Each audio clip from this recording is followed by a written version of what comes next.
नमस्कार दोस्तों, उत्तर प्रदेश कुशीनगर नाम तो सुना होगा। कुशीनगर के एक इलाके से जहाँ चोरों का आतंक इस कदर बढ़ गया कि जो भी इस घटना के बारे में सुन रहा, जो भी इस कहानी के बारे में सुन रहा है, सब लोग यही बोल रहे हैं कि भगवान कब चोरों से छुटकारा मिलेगा। चलिए दोस्तों, हम कहानी को शुरुआत करते हैं। दरअसल खुशी नाम की एक लड़की जिसने बहादुरी भी दिखाई लेकिन अपना सब कुछ लुटा भी दिया। कैसे घटना घटित होती है सब कुछ बताऊँगा। दरअसल वो रात जो खुशी ही नहीं, उस खुशी के पूरे परिवार के लोग नहीं भूल सकते हैं। महज 16 से 17 साल की लड़की जो घर में अपने माता-पिता से ये कह के जाती कि पिताजी आप खाना खा लीजिए, माताजी आपने भी खाना खा लिया, आप लोग आराम करो, मैं भी चल रही हूँ सोने।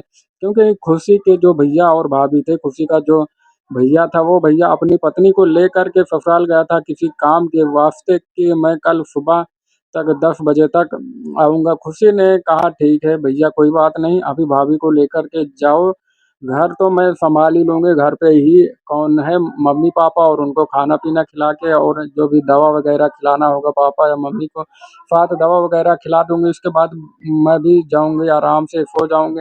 तो खुशी का भाई ये कहता है देख पगली नादानी मत करना, सारे दरवाजे, खिड़कियाँ सब कुछ चेक कर लेना क्योंकि इस समय चोरों का बहुत सिलसिला चल रहा है। चोरी भी हो सकता है देख घर गाँव के बगल में चोरी हुआ है और यहाँ पे भी चोरी हुआ है। खुशी ने कहा भैया आप बिल्कुल निश्चित रहिए, मैं सब कुछ चेक कर लूँगा, सब कुछ देख लूँगी, उसके बाद ही कुछ होगा।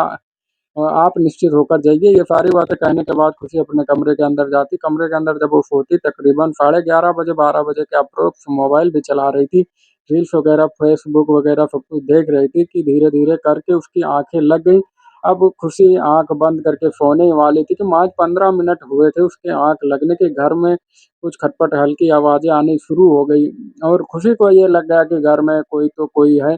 लेकिन खुशी को ये बात नहीं भनकती कि सच में चोर ही आ गए होंगे और घर में खुशी ने सोचा हो सकता है बाहर से आवाज़ आ रही होगी, पिताजी उठे होंगे या माताजी उठी होंगी या मोहल्ले में कोई उठा होगा, इसलिए खुशी इन सारी चीज़ों को इग्नोर करके वापस लेट जाती।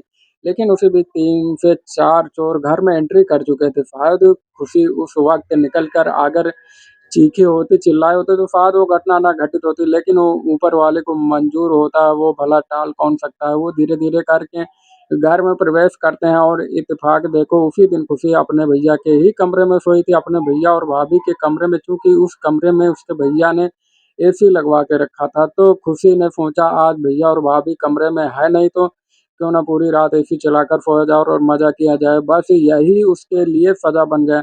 और घर में धीरे-धीरे करके चोर घुसते हैं और घुसने के बाद जब देखते हैं तो खुशी ने दरवाजे की जो कुंडी लगाई थी, वो सिर्फ़ लगाई ही थी कि लेकिन चोर इस कदर इतनी बारीकी से उस कुंडी को खोल देते कि खुशी की आँखों झपकी की झपकी रह जाती, उसको भनक भी नहीं पता चलता कि चोर घर के अंदर कब घुस गए। और इत्तेफ़ाक ये देखो जितने सारे चोर थे उनके शरीर पर कपड़ा ही नहीं था, कोई बड़ी पहना हुआ था, पगड़ी पहना हुआ था, सैंडो कोई तौलिया लपेटे हुआ था, मतलब कि पूरा एकदम बिना कपड़ों के वो लोग थे। घर में घुसते धीरे-धीरे करके घर के एक-एक कोने की तलाशी लेते, फिर इधर कुछ प्रेस करके खुशी के मुँह पर मार देते हैं, ताकि वो उठ ना पाए, वो बेहोशी की हालत में रहे। उसके बाद आराम से पूरे घर को खंगालते हैं, जहाँ पर उनको समझ में आता है गोदरेज में, अलमारी में सब कुछ एक-एक जगह पर खंगालने के बाद खुशी को आराम से उठाकर बेड से नीचे रख देते हैं। और ये सारी चीज़ें खुशी को समझ में आ रही थी कि खुशी सिर्फ़ बेहोश थी, मरी नहीं थी। खुशी को ये सब पता हो रहा था कि उसके साथ क्या हो रहा था, लेकिन उसके शरीर की शक्तियाँ क्षीण हो चुकी थी, उस केमिकल की वजह से। और उसके बाद बेड को भी उठाते हैं, बेड में से जो भी कीमती सामानें हैं, चोट उसको अब भी आराम से निकाल कर रख लेते हैं। अब उसके बाद धीरे-धीरे करके खुशी के शरीर को देखकर, उसके शरीर की बनावट, आकार को देखकर, 16 से 17 साल की लड़की को देखकर एक चोर उसमें से पागल बन चुका है और उसके बाद खुशी के साथ उसने गलत काम किया। अब एक को गलत काम करता हुआ देख बाकी के चोर भी सोचे कि उनसे भी रहा नहीं जा रहा है, इसलिए बारी-बारी करके सारे लोग इसी तरीके से घटना को अंजाम देते हैं। एक 16 से 17 साल की लड़की के साथ गलत काम कर देते हैं। अब धीरे-धीरे करके एक लास्ट वाला चोर रहा जो कि खुशी के साथ छेड़छाड़ कर रहा था, थोड़ा मौज-मस्ती करने के फिकार में था। इधर बाकी के चोर कहते हैं कि घर से जल्दी निकल घर से, क्योंकि बहुत दिक्कत हो जाएगी। तब तक जो लास्ट वाला चोर था चौथे नंबर पे, वो कहता है कि तुम लोग निकलो, मैं फटाक से मात्र 5 मिनट में काम निपटा करके आता हूँ। और ये चीजें होना ही थी कि जब तक वो लोग निकलते घर से, और ये भी अपने काम को अंजाम दे ही रहा था कि खुशी उसी बीच को अब होश इस तरीके से आ चुका था कि वो कुछ भी कर सकती थी। खुशी ने उसको पकड़ लिया और उसके काम में उसका सपोर्ट भी किया।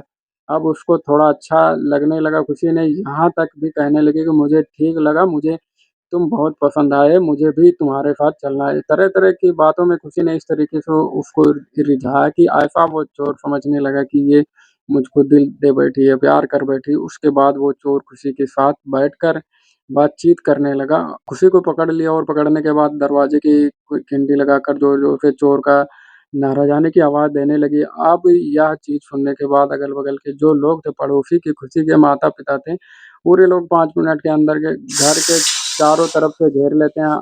अब वो एक अकेला चोर पकड़ा जाता, पकड़े जाने पर वो तुरंत पुलिस को बुलाया जाता। पुलिस आके जब पूछताछ करती, उसको थाने ले जाती। खुशी नाम की 16 से 17 साल की लड़की ने पूरा बयान दिया कि कैसे इसके साथ इस तरीके से घटना घटित करती थी। चोर जो कि बिना कपड़ों के आए थे, किसी के शरीर पर सैंडो, किसी के शरीर पर गमछा, किसी के शरीर पे कुछ इस तरीके से उनका सब कुछ ही चल ही रहा था। किसी ने सारी चीज़ें जब पुलिस के सामने बताई, पुलिस भी एक बार इस घटना को सुनने के बाद हैरान रह गई कि आखिर ये कैसे चोर इस तरीके से हो सकते हैं। एक नया गैंग जो बिना कपड़े को चोरी कर रहा है, आखिर इसके पीछे का क्या मकसद हो सकता है। पुलिस ने जब उस चोर से पूछने की कोशिश की, सच बताओ तुम लोग कपड़े क्यों नहीं पहनते, बिना कपड़ों के चोरी करने निकल जाते। ये सारी चीज़ें चोर ने बताने से इनकार किया। पुलिस ने मारा-पीटा और उसके खिलाफ एफआईआर दर्ज की। बाकी के उसके साथियों का भी नाम पता नोट किया और उनको भी खोजबीन कर पुलिस ने मात्र 2 दिनों के अंदर अपने पास ले आए।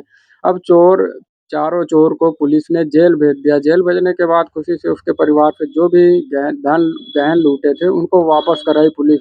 और वापस कराने के बाद पुलिस ने यह आश्वासन दिया खुशी को कि तुम्हारे साथ अब कोई गलत नहीं होगा। तुमने बहुत हिम्मत दिखाई। तुम्हारी जैसे बच्चे अगर रहे तो शायद बहुत से परिवारों में लोगों का बहुत कुछ बच जाएगा।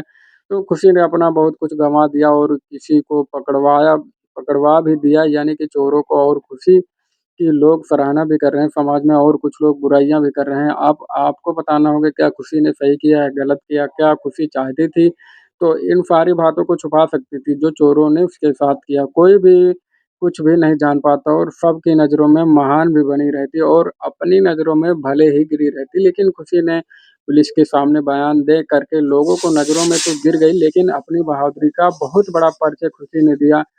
अब कुछ लोग समाज में इसकी बुराइयाँ भी कर रहे हैं, अच्छाइयाँ भी कर रहे हैं। हालाँकि इस विषय में आपका क्या कहना है कमेंट में ज़रूर बताना, और वीडियो पसंद आए लाइक करना और चैनल पे नए हो तो सब्सक्राइब कर लेना।